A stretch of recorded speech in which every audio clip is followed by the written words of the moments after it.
Ce livre est né d'une volonté de Fanny et moi de s'exprimer sur le fait de se reconnecter à la nature. Et c'était en Corse qu'on a commencé à écrire. On a vu la nature tout autour de nous.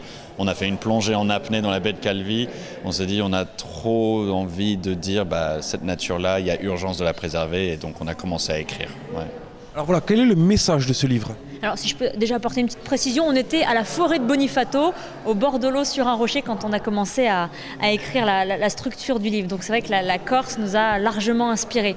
Et le message principal, si je puis dire, c'est comment se reconnecter au quotidien avec la nature. Alors c'est vrai qu'en Corse, la nature est là, on en est imprégné.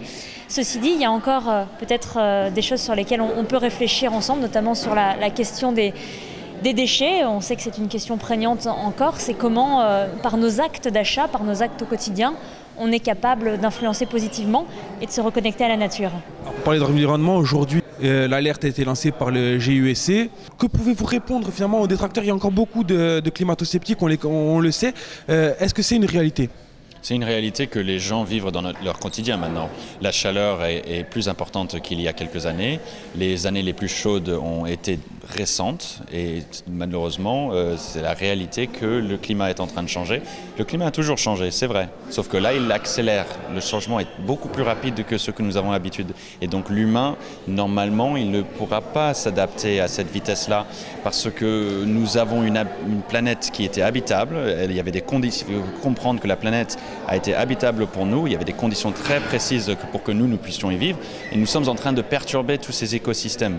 Donc les détracteurs n'ont plus vraiment d'arguments malheureusement. On vit avec. Cependant, l'optimisme est dans le fait que nous pouvons chaque jour, dans tout ce que nous faisons, comme le disait Fanny, dans l'alimentation, dans les déchets, dans comment on se déplace, dans l'éducation, dans comment est-ce qu'on perçoit aussi la richesse aujourd'hui, nous pouvons changer la donne. Mais il faut qu'on s'y mette et qu'on s'y mette avec volonté et qu'on ait envie de changer. On peut décourager certaines entreprises à produire un certain nombre de biens absolument en incohérence avec la viabilité, en incohérence avec l'humanité. On ne peut pas aujourd'hui continuer à produire des objets, des biens de consommation qui vont détruire la planète ou dont le processus de fabrication contribue à détruire la planète. Donc nous, par notre acte d'achat, et j'en reviens là, on peut soit soutenir certains modes de production, soit au contraire décourager les industriels à fabriquer tel ou tel produit complètement en inadéquation avec le souci de préservation de la nature. Ce qui amène à la conférence de ce soir. Comment allez-vous aborder cette conférence? Comment va-t-elle se dérouler? On va dire les messages principaux du livre. C'est-à-dire quand vous vous réveillez le matin, vous avez l'opportunité d'être connecté à la nature et dans votre quotidien, faire des choses qui montrent qu'on envoie un message d'amour à la nature parce que c'est grâce à elle que nous sommes là.